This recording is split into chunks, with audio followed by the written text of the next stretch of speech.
Welcome back, everyone, to another week of your favorite crypto podcast, Sometimes Crypto the Unscripted.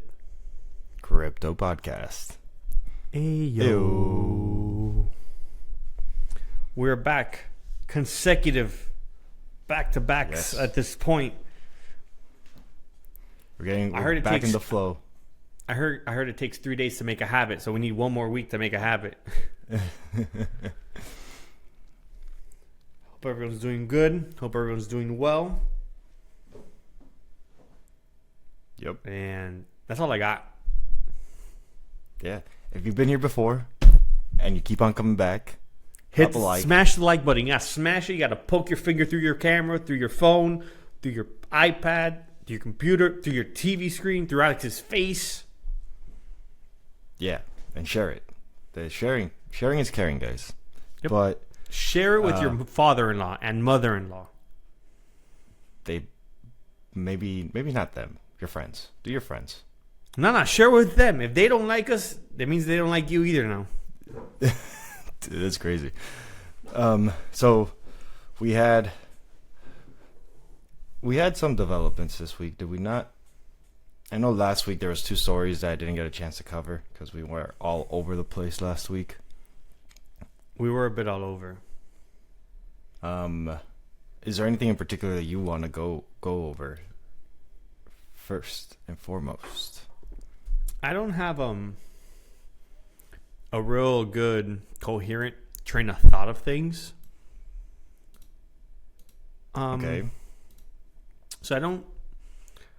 So I think I'll let you hit your 2 stories first, since I did all talking last time. I want you to go first. You did all the talking? I did a lot of talking. I thought we did a fair amount of both of us talking, but okay. So, last week we kind of talked about like the World Baseball Classic or the Baseball World Classic. And I somehow forgot to mention that there was some other baseball news that occurred, and that is the Major League Baseball signing an exclusive deal with Polymarket. Making Do you have any? its official Okay. prediction market partner. So meaning you're only gonna be able to bet on baseball through Polymarket Yes, from MLB. That's what I yes. understand. Mm-hmm. That's crazy. Yeah, that was announced last Thursday. Mind you, this also has been like a common thing going on with like major league sports, like National Hockey League and Major League Soccer. Both signed contracts with prediction markets also. Not Polymarket, I don't think. Okay. I was about to literally ask. I'm like, so will this add like president to other major sports leagues? I said it right Not- the second time. They're already doing it. And then yeah. Well, I would assume you're only gonna be missing now like NBA and NFL, which I think so. are NFL, which I think both are catch bigger eyes than baseball for the most part. What'd you say? Bigger Catch than more baseball? eyes, like catch yeah. more eyes. yeah. Yeah. Yeah. Maybe the NFL, because even the NBA lately has been a little lackluster. Yeah. I don't know. I know MLB gets a lot of good contracts out, like big contracts out there also. So they got money coming in. I never said they were poor, dude. I know. The only team you said that was poor was the MLS. That's poor compared to the other teams, the other leagues. Major League Soccer. Yeah, that one. Yeah. Yeah, so one of the main things about this deal with Polymarket was making sure integrity is kind of like baked into the platform. So essentially some bets are not going to be hosted. Specifically, like things like betting on an individual pitch. So you won't bet on like individual pitches, individual players, or individual pitches, like a specific pitch, like the fifth pitch of the third inning is going to be a ball or a strike, or if it's going to get hit, or if it's not going to get hit. Gotcha. They're not going to make predictions. They're not going to allow predictions on how the umpire performs, because that could mess around with the game. Yeah, it gets, bro. Sports betting, it's one of those things where it gets squirrely real fast, just because, especially like depending on like the sports. Because like, if you look back, like a couple months ago, really, you had the entire UFC issue with sports betting, fighters like getting called about fights, and then Dana White saying, "No, I called the FBI to let them know what happened, just so they can to investigate." You also had the NBA situation, I think in October, where like multiple players were caught like seemingly throwing games or underperforming, and teams knowing about it, then getting traded. Mm-hmm. So it's a fickle mistress, sports betting. I mean, now that I think about it, do you remember that guy Alex that you showed me on Instagram? Alex G, the Forex trader? Yeah, Has to be him. That guy. Yeah, so he, if I'm not mistaken, at the Super Bowl, made a bet that someone was gonna like streak the Super Bowl, and he bought a ticket and went and streaked the Super Bowl. Did he make the bet? I know people were like saying that after the fact that he could have made the bet real fast. Like I don't know if he made it. I didn't verify. He made the bet. Yeah, but I think we talked about this with the WNBA and the dildos. You just say what dildo you want to throw on the... Like, it's you like... pick your color. Like, I'm going to throw there's going to be a yellow dildo on the floor. It got so... Because that one in particular got so common and popular that it got down to, like, what color is it going to be? Yeah. Which... Yeah. So, the MLB, the commissioner, Robert Manfred, did sign a memorandum, essentially, of understanding with the Commodities Future Trading Commission, trying to make sure that like the CFTC can establish like formal channel of like confidential information being shared between the two organizations, Polymarket and the MLB. Got you. Yeah, so they can be looped in and everything. Yeah, so then there's going to be like regular meetings, so that they could like make sure certain things get addressed. Or up to code. Mm-hmm. Which makes sense. This is a quote that was put out. The new agreements that we formed with Polymarket and the CFTC are imperative steps in proactively managing the new and rapidly growing predictions market space. Protecting the integrity of the game on the field is our top priority. By engaging in this community, we are able to work together to create clear boundaries with the goal of mitigating risk while providing fan engagement opportunities. That was a commish. Okay.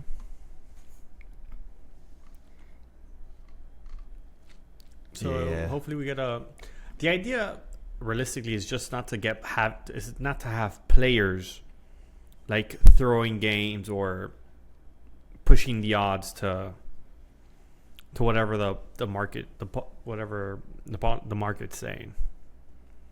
Yeah. So like the thing is like makes sense. Yeah, because like there's been a lot of like just stuff going on. Scandals. Not even that, mind you. Some of these players, like if you get a good, like what happened in the NBA, they had decent to good players, like underperforming or like throwing games essentially. And it's like, dude, the NBA, like the team who signed you is paying $30 million for like per year, or like 20 or whatever number. Like they're paying you a lot of money to throw games for you, because they were what the NBA was. They were betting on themselves. Like they were giving people money to bet for them against them, essentially. Yep. That was one of the scandals. Like, dude, what are you doing here? But also, if someone else could get the player, bribe the player, like throw the game for $1 million, whatever. But yeah. Yeah, I think I saw somewhere, I don't remember what it was, but it did look like there was some type of like legislation that was going to be passed that might just prevent betting on prediction markets. Interesting. I thought I saw that on Reddit, but so many things. Yeah, on Reddit. Reddit's like you could very easily lose stuff.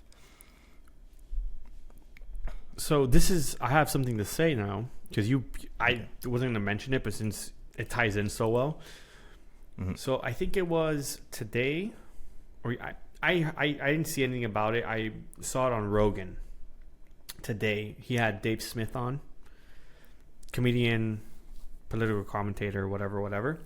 And they mentioned, bro, because every time some big market movement event's going to happen, there's always like a 30-minute bet right before it, like with tons of money that just so happened to hit. So this one was that, I believe it was that oil would drop below a certain amount. And then it was announced that Trump is in talks with Iran for like a ceasefire agreement, or like they're in talks. And immediately the market was like, oh, we're in talks. No, prices immediately drop some. Then like an hour later, news came out of Iran saying, that's BS. We're not talking to the U.S. We're not in communications. And as always, there was a bet placed 5 minutes before saying that oil prices were going to come down some. And it was like a ridiculous, like he made the trader made $60 million on the bet, and he only bet like $1 million or something stupid. It's one of those, like, you remember that's happened in this administration like 7 times. Baron Trump is killing it right now. I would be too. Yeah. No. So I did find some legislation. It's called the short term. The short word is Bets Off Act. Okay, give me the long one. Banning event trading on sensitive operations and federal functions act. Jesus. Yeah, well, it's a doozy, but the short is just an acronym. It's like banning event trading. Yeah, like it's literally bets off. They do that on purpose, right? They have to do that on purpose. They have to do that on purpose. Yeah. So essentially, this is just going to be preventing anyone like these. It should theoretically be to prevent prediction markets from creating positions that are tied to like government officials and their decisions. Dude, there's so many workarounds to KYC, like with so many other prediction markets, that it's so annoying. It's like we've talked about it, like all these people, all these accounts that make $50 million in a blink of an eye, and it's all unknown, but it's 30 minutes before news breaks. It's like, dude, we know that's someone in the White House. Yeah. Or someone connected to the White House. It's someone in the White House, connected to the White House. It's someone who has the ability to get sensitive information. And obviously everyone immediately goes to Barron or to Trump or one of his sons. It doesn't necessarily have to be one of them. It could be anyone within like that circle, realistically. Yep. But it's like, is that going to stop people, or is that going to stop the people who are getting that insider information if it's you can do it so discreetly to a degree? Well, it's to a degree. so yeah, that's one of the concerns. It's the individuals making profit off of like what's Insiders, going on. insider sensitive classified information to a degree. Yeah, In like when we talk about this, not sports. Sports is different. yeah. That's different. Right. Yeah, so it looks like the senator, no, not senator, representative of Texas, Greg Kazar, said, "We shouldn't live in a country where government officials or well-connected people can make money off of secret information that is supposed to be used in public interest. We shouldn't live in a country where a foreign power can guess what Donald Trump is going to do next by going to a betting market." So, second part, I get. The first part, how come congressmen can still invest in companies? And not, at least not blindly. Yeah. Like if you had blind trust, that's fine, but they're not.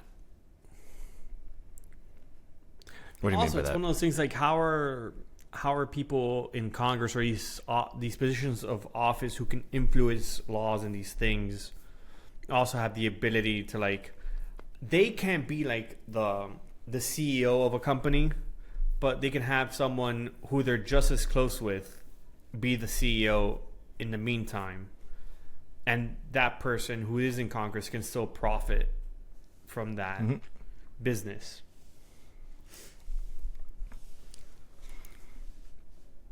Yeah. There's another one that's actually going to be for banning war-related predictions. Now we should have those. Those are good. They say the Death Bets Act. War is not good, but I'm just saying the bets. It's like all those people that say it's like we're not pro-war, but it doesn't mean we can't profit off of it. If it's gonna happen anyways, might as well make money off of it. I mean, Alex, that sounds like us because we're not pro-war, but we're like invade Cuba, choke them out for all we care. If it helps people out, yeah. Interesting times to be alive. oh, 100%, 100%. And I guess the other story is like Bitcoin. Bitcoin's sitting at like 68,000 after today's little dumpskis after being at 71K like yesterday. We'll say from what I've seen, Bitcoin's only been ranging, so that's good. Yeah. Our hypothesis bad. is holding. It's not, yeah. So there's this firm that specializes in quantum computing and cryptography. I wonder where I could be going with this. Okay. BTQ Technologies. And they announced that they have released their first functional implementation of BIP 360. BIP stands for Bitcoin Improvement Proposal, and Bitcoin Improvement Proposal 360 specifically addresses the concern for key vulnerability in Bitcoin and quantum computing. So, like, essentially, quantum computers can expose addresses to be vulnerable.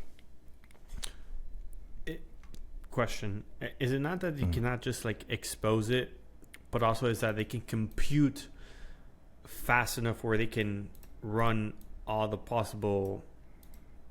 Yeah, so they could essentially get the keys to the They can wallet. crack the seed phrase from how fast they can compute. Yeah. What I was trying to say. So, BIP 360 was co-authored by 3 individuals: Isabel Foxen, Ethan Heilman, and Hunter Beast. And it introduces a new Bitcoin output type known as pay to Merkle root, P2MR, Okay. which is very similar to the pay to taproot. Now, this is pretty technical, but Break it down essentially, for us. yeah. So that pay to Merkle route would remove the key path spending mechanism that makes the Bitcoin wallet address vulnerable to quantum decryption attacks. And do you know what key path that thing is? That Key path spending. yes. So when you're doing transactions on Bitcoin, Mm-hmm. you kind of like generate a new wallet address for each transaction that you do. Mm-hmm. Yeah. Now, it is a little convoluted. It could get pretty deep into the weeds quite fast. But essentially, like, whenever you do send or receive Bitcoin, new addresses are created, and those addresses are still tied to like your seed phrase, and that is not quantum resistant. So just because it creates a different wallet address every time, that wallet address every time it's created a new one is still attached to the original seed phrase itself. Yeah. All the wallet addresses created by a single wallet would be tied to the original seed phrase. Mm. Gotcha. So BTQ. Another question. Yeah, I was gonna say so that means quantum computing essentially would be able to decrypt what the seed phrase is just off of like that address itself, or is it like, or is it more or less just like a brute force like entrance? Like I'm gonna guess every code. Ultimately, it would take the information from the addresses seen in the transaction itself and be able to derive the seed phrase. Gotcha. Now, not entirely 100% certain on that, but that's kind of what it seems like. Okay, so it's not like those little things, those little like USB things you can buy that's like that can unlock an iPhone password, where it's just running 1,000 different ways that could be the password. Yeah, no, it's not doing that. Gotcha. Okay. Because my idea was like it's just trying to not with all the seed phrases. No. Gotcha. So BTQ Technologies has deployed their quantum testnet, which is a separate blockchain environment with the intent to experiment their quantum resistant transactions. So essentially, no way to test it. Yeah, essentially they're like, we're gonna test this on our own blockchain, and not necessarily push it to like Bitcoin right away. But it looks like they might want to just start a new chain altogether. Doesn't that defeat the purpose of Doesn't that defeat the purpose of Bitcoin if they're gonna create a new chain? So, yeah, there's some controversy now with that decision. Bitcoin maxis, get on it. That does kind of like sidestep the standard governance that Bitcoin follows. Mm-hmm. So now there's uncertainty if miners are even going to adopt and migrate this new chain. Yeah, because isn't this a similar dilemma to the like everyone who says, "Oh, we'll just create another Bitcoin. Everything is exactly the same, and we'll just use that one instead." Yeah, and it's like, yeah, but no one's gonna migrate over to the new one just because of these factors, because this one already did everything in the last like 15 years almost now. Yep. Yeah, so historically there is like resistance to these type of changes.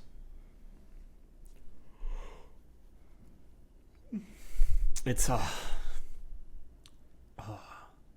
yeah, but it's also one of those things like how close are we really to like Google, China, like one of these entities getting quantum? If we're barely able to keep it cold enough, long enough, right? Right? Isn't that like a main? Isn't that one of like the main factors with quantum? It gets so hot that the only way they can make it work it's with like extreme freezing temperatures. Well, Isn't okay, that like but that is the computer itself. But we have quantum computing. So, what was your first? Like, what was the years? yeah, okay. We don't have. What I'm saying is, this started off by us saying, what's switching chains likelihood? Then I said, it's like, and I questioned, but how close are we to being able to use like? How close are we to like Google, China, getting a quantum fully functional computer? If at this very moment we're barely able to keep it cold enough for it to be usable like for an next period of time. No, we have quantum computers that are usable. They're technically usable. However, they're not as developed. They don't have all the apps and features, all the bells and whistles that modern computers have. They're like they're currently in the early stage of what computers were. But we do have them. They do exist. They do work. They're just super underdeveloped at the moment.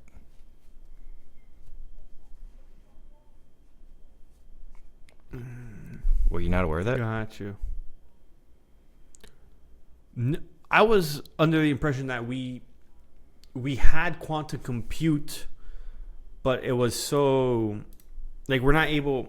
My understanding was we weren't able to keep it cold enough for it to be usable because it got so hot.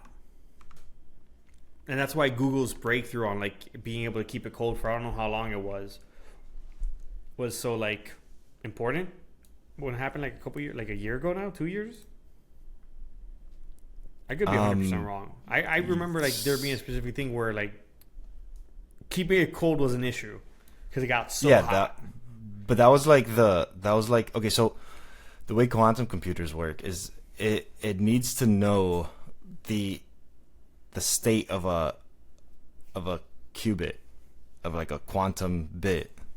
Okay. The smallest particle that we could see, essentially. Mm-hmm.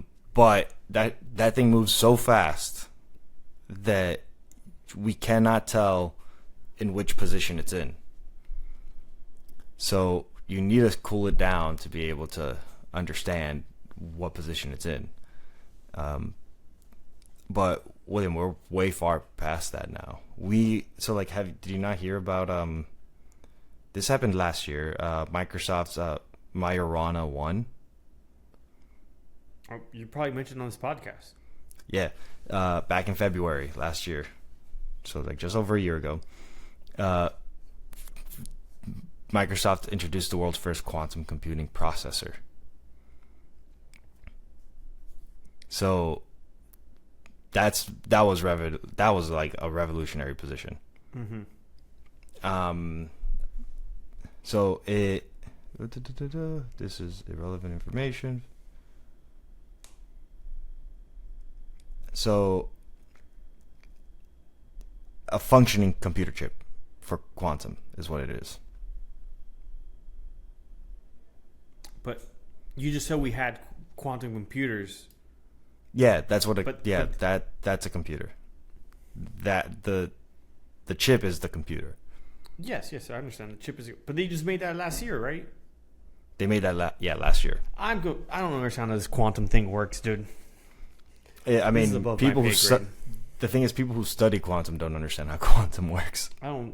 It's one of those things that is just like so above your pay grade. I'm like, Yeah. I cannot understand what we're talking about. It's just another computer. Yeah, but they make it sound like it's like this insane thing that's not like. They make it sound like it's not a laptop. Like it can't be a laptop. You see? You see? You people do this all the time. You quantum freaks. I don't think it can be a laptop anytime soon. You see what I'm saying? It might be a small desktop, but a laptop. A Mac Mini? Yeah. Nah, it gotta be a little bigger than that. All right, a Mac. Well, I forgot what the other one's called. The cheese grater one that was huge. But like, does it being a laptop make a big difference? No, what I meant was like the way it's talked about.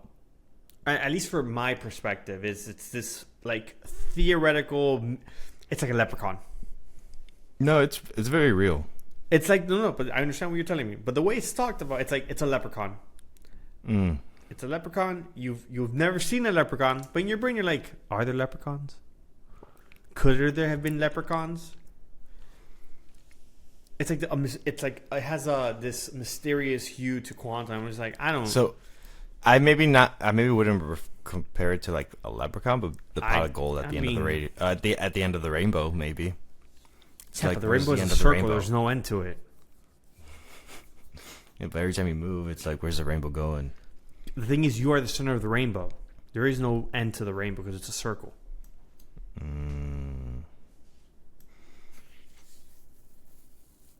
That's why every time you move, the rainbow moves with you because you're at the center of the rainbow.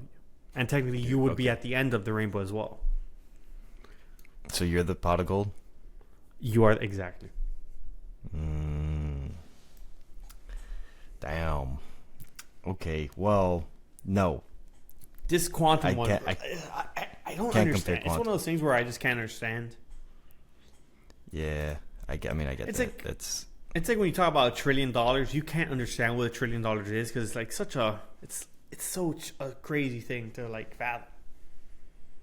But no, I wasn't fully aware that we had quantum computers like that. No, I will say that. Yeah. Because that would mean the fear of Bitcoin being obliterated by it is already here then. So, no. If you told me it's not here and quantum computing is already here, I'd call bullshit on everything at this point. Why? Because it's because everyone made it seem like quantum computing will end Bitcoin, but we already have it and hasn't ended it. So you're telling me we are on the first brick phone, essentially? Not even. Like, remember when computers used to take up in like half a warehouse? Like when NASA did the lunar launch. Yeah. And now my M5 MacBook Pro. Your phone, you can do that on your phone. Yeah. No, but even I was gonna put it to a bigger degree. My laptop has 20x the power that entire building had to run those numbers. And more. And more. Yeah. So, but the thing is, computers make a lot of mistakes, believe it or not. But yeah, okay, I believe that. Believe it or not, they make a lot of mistakes. However, we have gotten them so advanced that they can fix those mistakes before you see it. Yeah, in the same in the same instance it made it fixed it. Yeah, slightly. Practically. Yeah, slightly. Yeah, right after it fixes it, right after it makes it, it fixes it. That's the current state of computers. There was a recent thing. So like that's what they call fault tolerance. Is like how tolerant to faults can a computer be. And that's kind of like where they're working on fixing now, because the quantum computers make a bunch of mistakes, but can they fix those mistakes before it becomes a problem? Is what they're trying to do. I haven't really looked into quantum computing like that latest and greatest, but yeah. No, this hurts my mind, if I'm being honest. It starts to, like, everyone says, like, the most common thing is like it's always 10 years away. Quantum computing is always 10 years away. Like, I feel like I have a better understanding of what $1 trillion is and what quantum is. Trillion's a lot of money. Exactly. Trillion? Exactly. I think I can grasp $1 trillion in my head better, Yeah. 10 times better than quantum. Like, even a, I mean, a yeah, pinch of quantum. That's reasonable though. Dude, I don't think, bro, it's not reasonable. You're crazy. You tell $1 trillion to someone who doesn't understand, has some concept of like money. They're not. You don't understand what $1 trillion is.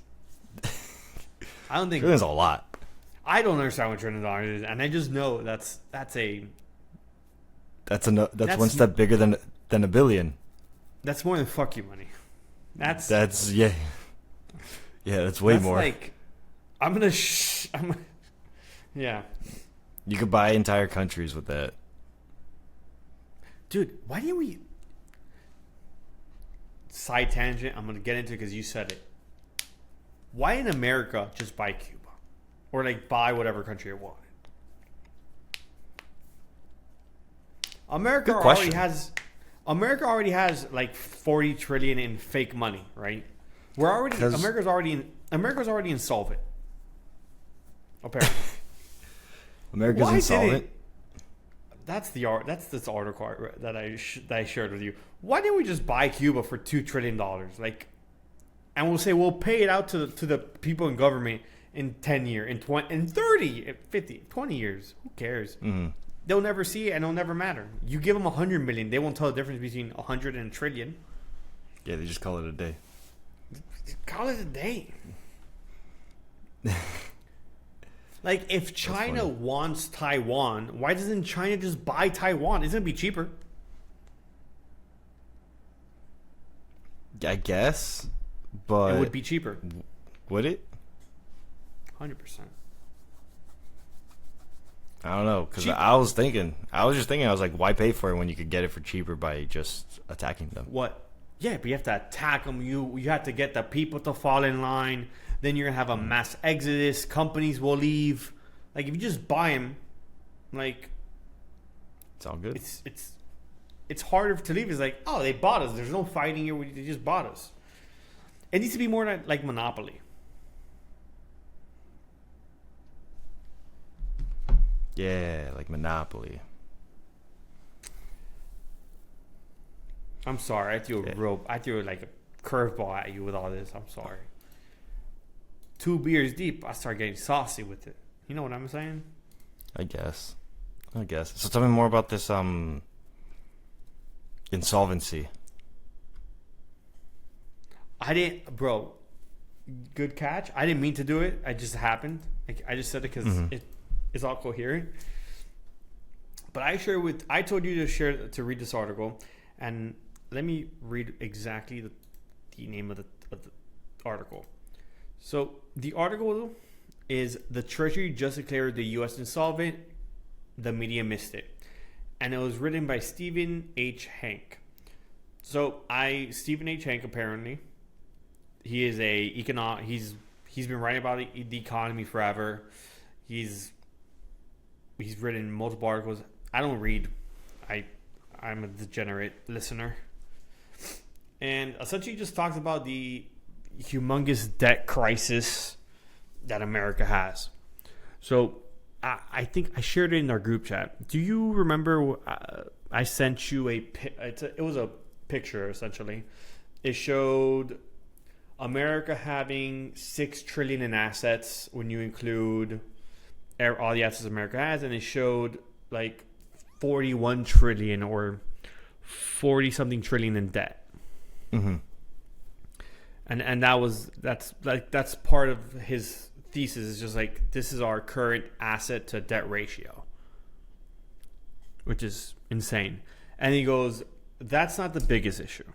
The biggest issue is the fact of all these other things that are not hardcore liability debts that are like on the balance sheet, like paying Medicare, paying Social Security, this entire all these programs that are not handled in the same way as these other debts are, and that equaled like $100 trillion total. Damn. Which is that's way more than 6 trillion. It's not even money at this point. It's air. This is all air. But and he states that he doesn't really say anything that I disagree with, because he also doesn't say like this is anyone's fault. He just says this is what America's is, where America's at, and that we've missed it. And the reason it was brought to my attention was because I follow Charlemagne the God. He is a podcast and a radio host, real famous. Dude's doing good for himself. All power to him. And the way he portrayed it was like, let me read it. I read it to you today, but I don't remember exactly verbatim what it was said. Give me 7 segundos. So his caption was, President Trump really kills every business he touches. Let's discuss. And it was just, the U.S. just declared the U.S. insolvent. The media missed it. And it was one of those things with like, if you want to pick Trump for it, great, go for it. But this is not a Trump problem. We didn't get 30 Trump trillion induced. in debt. Huh? Not a Trump-induced problem. Yeah. It is his problem. He got to fix it.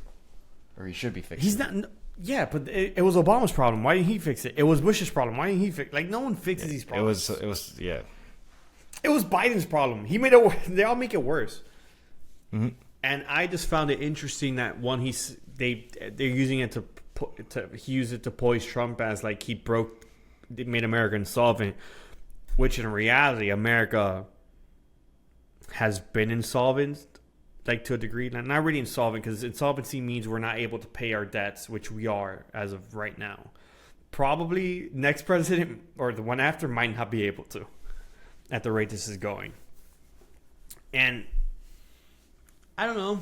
I just found that interesting that people want to point fingers at like who did what. And it's just like, this is a problem that has been going on since 2000. Because of that, I decided to like deep dive into the issue of it. So, let me see if I have it here.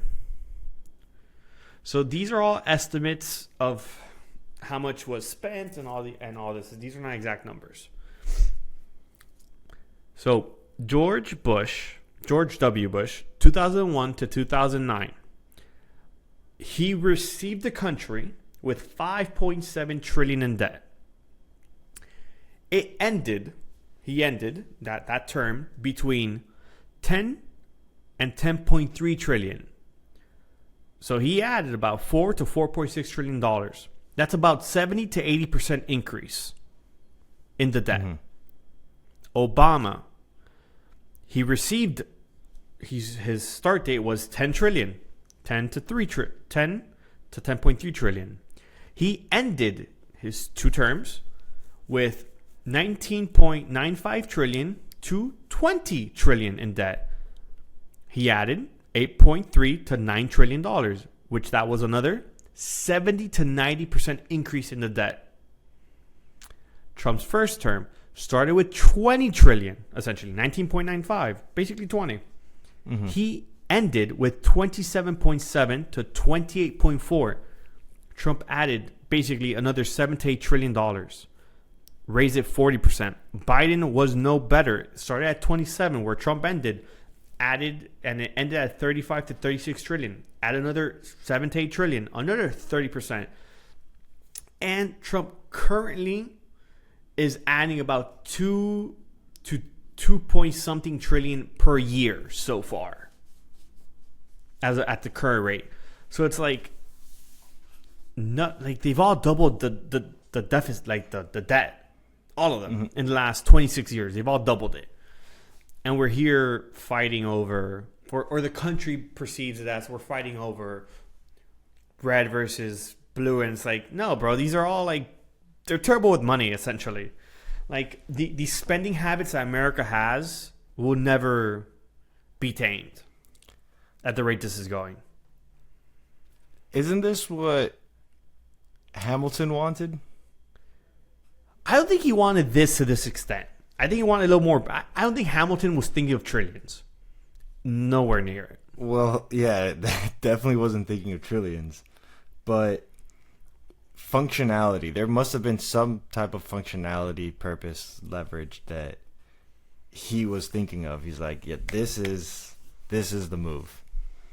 Dude, the thing is, I'm going to have to give it to Dave Ramsey. I'm going to have to give it to him. Because he is the guy. For this one, at least. I have to give it to him. I think I agree with Dave here when he goes, the reason you shouldn't get loan on things or get loaned money to buy things, whether it's assets or not, right? Irrelevant, is because that allows banks to, one, create new tools to make money, and allows the economy to inflate numbers. Because now if you make $20K and you borrow something that's 40, but you're paying it off in 5 years, in 5 years, if you made the same 20, you're actually making 100. And this only still costs 40. Where did the 100 come from? What do you mean? 20 times 5? Okay, so yeah. How much is that? 100.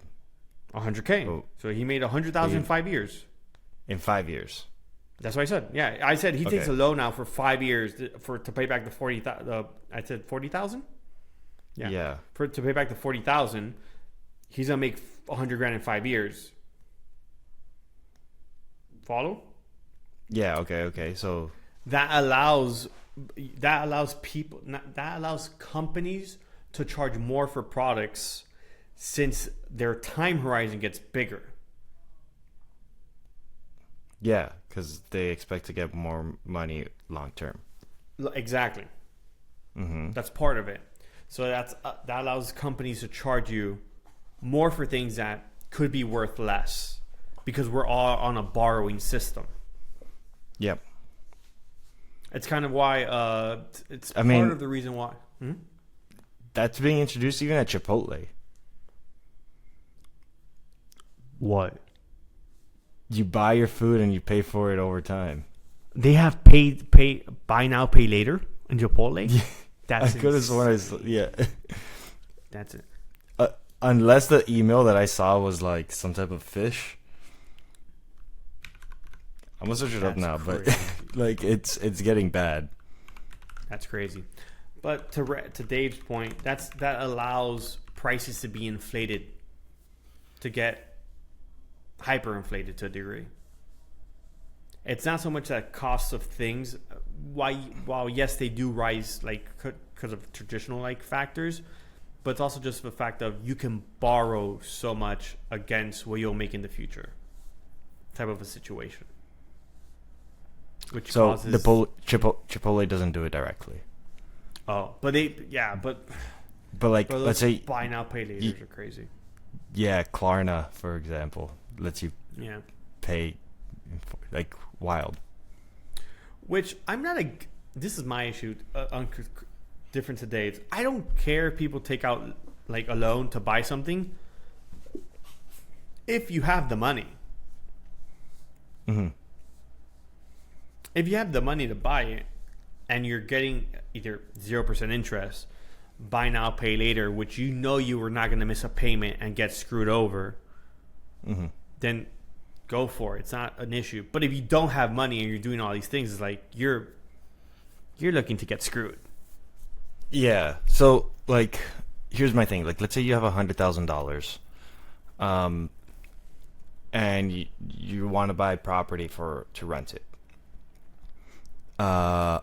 You could buy one house for $100,000 and rent it, and then like you don't have that mortgage that you got to pay. Or you could buy 5 properties with 20% down, renting 5 properties with the same $100,000. Granted, you might have a mortgage. You're gonna have a mortgage on all 5 of those properties with interest, but if the return on investment is higher on 5 properties, like it makes more sense to take out the loan. It does. It only makes sense for in my opinion, in the one scenario. Can you afford the 5 mortgages in 1 month for 6 months? Can you afford the 5 mortgages in 1 month for 6 months? Mm-hmm. Can you afford all 5 mortgages for 6 months continuously? Oh, based off of the income that you've generated. Based off your income, months. In worst case scenario. You have to plan for the worst case scenario. No, 100%. Yeah, I agree with that. Also, I was just giving like a general term, but yeah, I also agree with what you're saying. I think it's you can't just you can't just go not knee deep, like chest deep in something like that. Yeah. Because my girlfriend said, "Oh, we should has talked about doing these things because she's heard other people do it." I'm like, yeah, I don't do those things unless I know I can afford to pay on the worst day for multiple days. Because, bro, I think it happened to Dave Ramsey. He had $400 million in debt.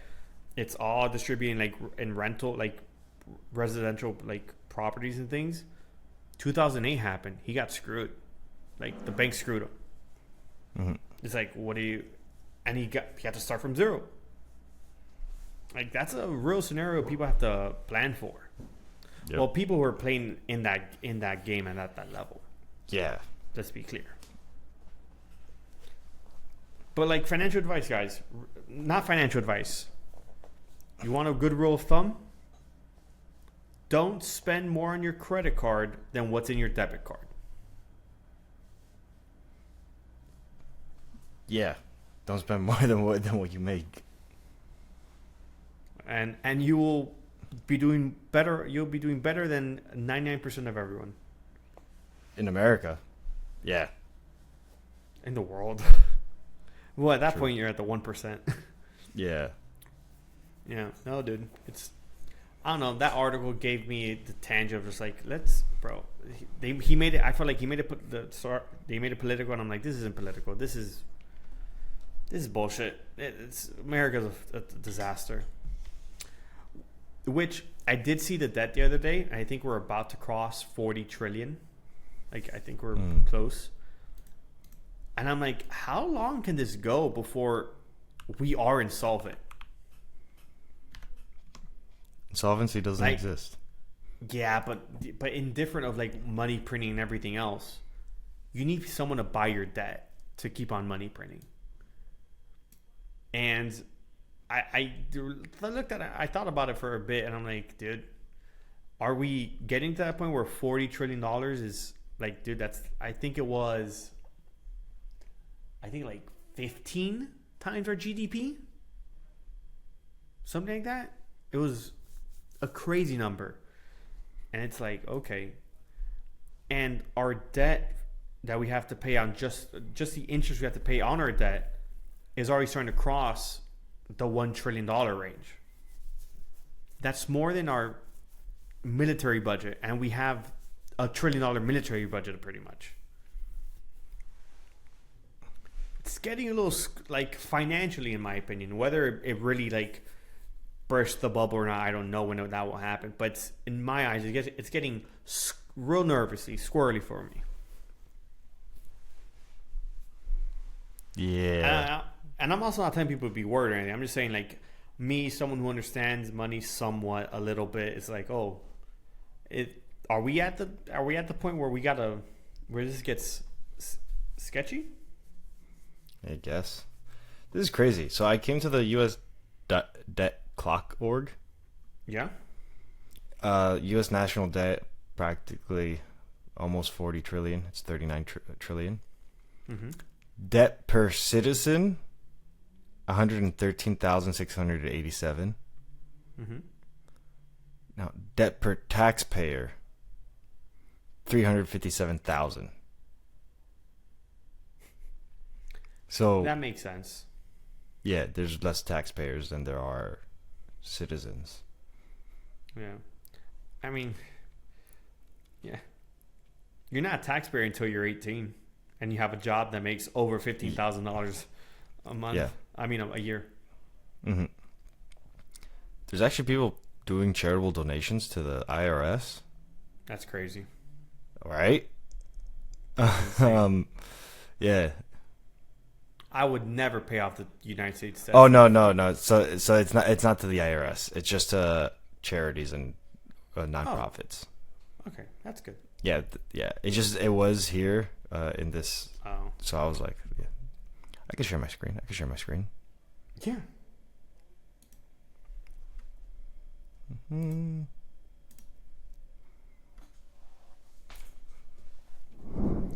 Need a little Oh, small for me. Let me open it up. oh really? I can't, dude. They've added so much to this clock over the years. Yeah. I remember seeing this clock in college, first year And it in the and it was eco just class. like, I think it was two things: U.S. debt and like GDP. yeah, it was like just I can't a even. few. I can't see the numbers. Really. I can't identify what's on there. Update. Let me see if I can zoom my screen in. There we I go. zoomed in. I zoomed in too. Yeah. So current national debt per citizen, debt per taxpayer, revenue per Insane. citizen, $15,000 per citizen. That pretty big difference right there. Insanely different. Mm-hmm. State debt, local debt. This is Oh, crazy, I love how they added the tariff revenue on there too. right? Tariff revenue and then revenue per taxpayer. That's if it doesn't have to get. That's if it doesn't have to get refunded. Yeah. Which Interest personally, I on don't think it debt. shouldn't be refunded. This is the crazy one. Which one? The I don't see it. interest on debt. Yeah, how much is it? It's Where's your cursor? almost right here. You see it? It's No. like it's right on top of the U.S. debt clock. Okay, okay, that was you. So going down, Yeah. I'm in the so like this like striped yellow, red. It's under I can't U.S. see your gross cursor. domestic. Really? Like it doesn't show your cursor. Whatever. Oh, it doesn't show. Oh, okay. So, interest on debt net is 994, 510, 487. So there's 1,000, million, billion. It's almost at a trillion. Yeah. The interest on our debt It's is like almost it's at a like trillion. 900 billion a year. $994 billion dollars. Yeah. It's $1 trillion a year. That's our defense spending. It's more than our defense spending. Yeah, I know, but I'm saying it's Yeah, that but we're not going to something. cut defense. You know that's not going to happen, even though they probably need to be cut in half. So I wanted to play a game 'cause after I brought this up, and it was, how would we fix the debt crisis? Okay. How do we make How would we? how do we make America not insolvent? How do we make America not insolvent? Dun, dun, dun, dun, dun. How do we And do that? it's pretty easy in my opinion, and the thing is, it's impossible to do in real life, Why? and it's because you can't cut spending. You can't cut all spending. Better said, No, you can't cut all spending. but you have to Yeah, cut all cut spending. cut all But spending. you have to. But you have to cut off spending is the issue. Like not to zero, of course. You can't go zero, but you have to cut it. Like you would have to take simply defense budget. If we're at $1 trillion, it has to go to 500 billion. You can't keep it at a trillion, and it's not fathomable. We can't give NATO out of NATO. We're not spending money on no military for nobody. It's not America. We're staying in house. Foreign aid. There ain't foreign aid for nobody. America got no money. We poor. like that would be ludicrous to do in like real world scenarios.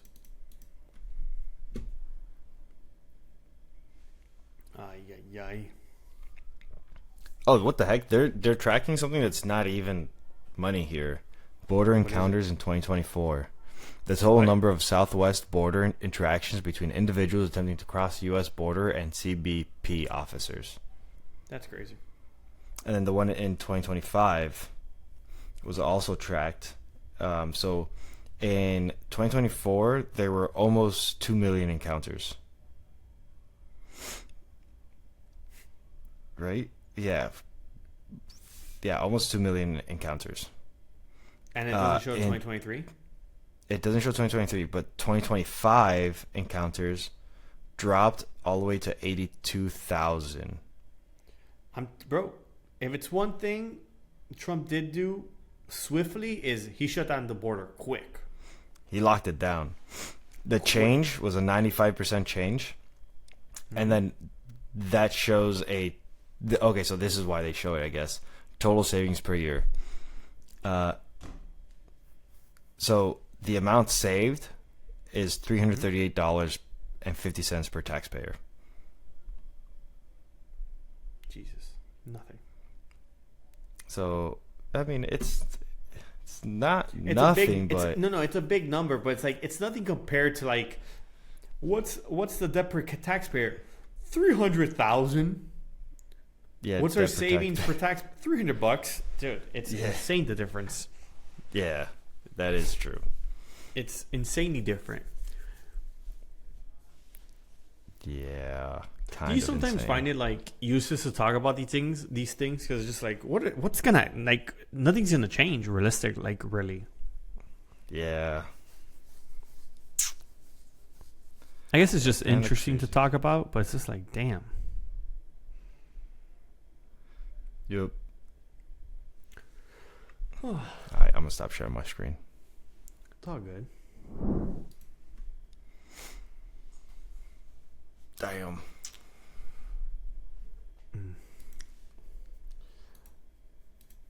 Anything exciting? Anything fun? Fun? Yeah, because it's kind of depressing talking about all this. Dude, I have one that could really make it depressing that I'm not going to share on here because it's not worth it. But no, what I have that's fun for me at least. So, as everyone on this pod knows, I live in another country. I live in Chile with my lovely girlfriend. I left Alex for a woman. He's very upset about this. He thought we were exclusive.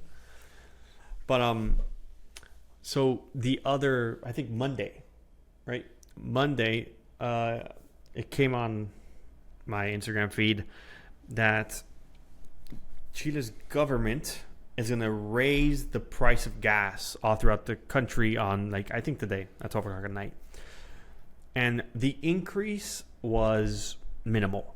It was if a liter of gas was $1, they're raising it to $1.34.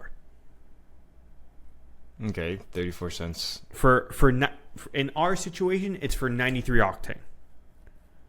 Because we have all the way up to 97, and then they also raised diesel. Let's say it was at 80 cents. They raised it to $1.30 or $1.20. Like it had a bigger increase, whatever. Bro, can you tell me why?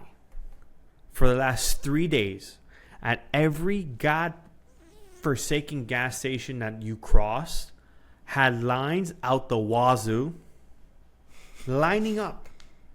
And I'm bitching alone in my own car going, you have to get gas next week. Like, what do? You have to get gas next week either way. That price is not changing. I mean, it's 30 cents per liter. Yes. There's 4 liters in a gallon? Something like that.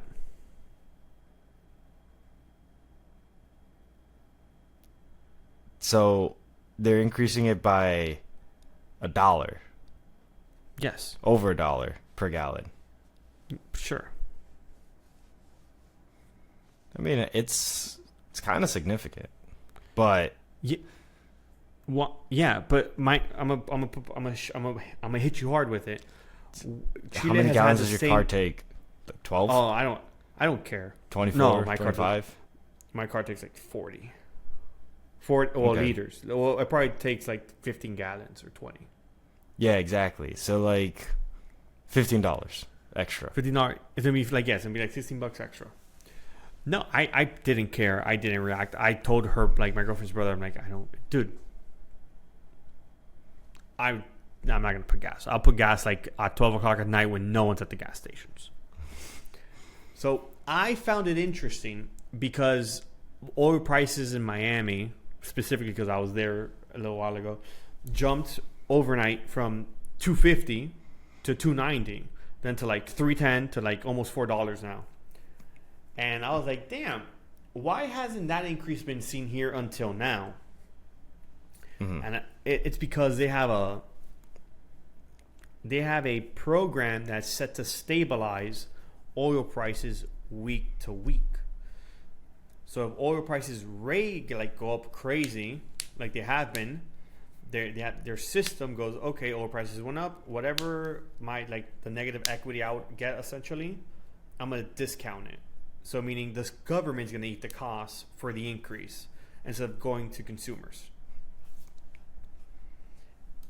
And that's what's been going on for the last couple of weeks. And it's called, I'll give you the name right now. It's called, I don't have the name. I'm an imbecile. Oh, it's called MEPCO? MEPCO? MEPCO. MEPCO. Yeah, some shit like that. So that has been, the government has been eating the cost for like the last 3 to 4 weeks now. And the government came out and said, like, look, we can't keep on eating the costs. We can't afford it, essentially. And I was like, bro, how much were they paying in oil a week? Per week, they were spending between $120 to $200 million to stabilize the price. That's a lot of money. Which I was like, dude, that is a metric shit ton of stabilization. Mm-hmm. And in my head, I was like, dude, I'm like, you guys are complaining because everyone, like, you're not making a line. I'm like, and people were complaining about gas prices. I'm like, dude, you guys don't realize that the gas prices have been up around the entire world for the most part for the last 3 weeks, and you guys just got hit with it now? I'm like, dude, what are we talking about? Like, it's financially impossible to maintain eating that gap.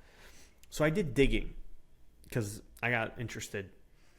And I'm like, how is it that all around the world, everyone's complaining about gas prices again, this and that?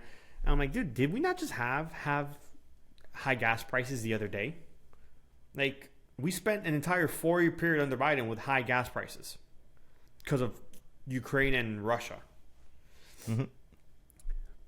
And for America, we're essentially at very similar levels of where we at that same time because we are an oil producer, so it does not affect us the same way.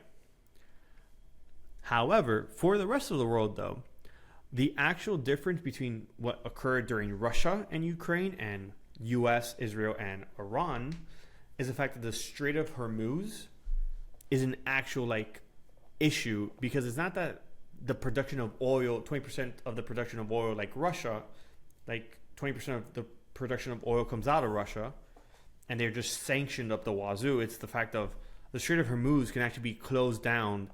And the G7 countries, which are in the Gulf, Saudi Arabia, UAE, all those guys, they can't pass a strait unless they're authorized by Iran at this point in time. So there's actual physical blockades which impact the actual amount of oil that they're distributing to the rest of the world, which is a huge difference. Mm-hmm. Which I was like, oh, so this is actually the strait being closed is a much bigger threat than Ukraine and Russia. Yeah, way bigger issue. because it's not just their own production of oil; it's the fact of the oil coming out from that region goes through there, which was quite interesting. And back to the financial topic, I had to Google and find out why was it that Chile couldn't keep up paying for it and covering costs like they did with Russia? Because in Russia, that stabilizer thing, what is it? That breaker that keeps everything like level. Never failed. They never raised oil prices, and it was because the price jump was so drastic, and the fact that there is no money in the country compared to coming out of COVID during that time, that they just physically can't cover the cost of it, which I found interesting. How governments always mess everything up. Yeah, I don't know. Yeah. I just found that interesting how like they have a stabilizer to keep things, the price of fuel level. I'm sorry, I've been on like 3 tangents. What did you pull up? That is the straight. Yeah. You should leave it there. Right there. Yeah. This is all controlled by Iran, and they pretty much... This is all Iran. Yeah. And over here is... Well, this is Dubai, and this is the UAE. Yep. And this is where all the oil comes from. This is like the largest oil producers in the world, practically. Right over here. And they need to go through this little piece of strait. Which, mind you, it looks pretty big there. But that's really narrow. You can most likely stand on the tip of that, where you point the pointer right there at the end of that country on the right there. You can probably stand right there and most likely on a clear, real sunny day see the coastline of the other side. And part of the issue there is Iran has it shut down, and the thing is they can shut it down quite easily because it is their water, and they can just throw mines, attack other ships passing by that aren't given passage. It's a whole thing. Yeah. And if you want, and if UAE Saudi wanted to redirect the oil and go, no, we're going to go by land, that still adds a lot of cost to what the infrastructure is currently set up as, which does not help the situation. I'm trying to see if I could measure the distance. But just Google. Oh, you probably... Googling that would be difficult. Would it be? Maybe. You would have to get... What? Maybe not. Or you can just ask Grok. Or... Oh, no. That needs to be blurred out. I gotta make sure that gets blurred out. What happened? I dosed myself. You did? Oh, I didn't notice. I couldn't see the screen. But yeah, you told Marlito blur that out. Marlito, this last little section, please blur out whatever Alex showed on his screen, por favor.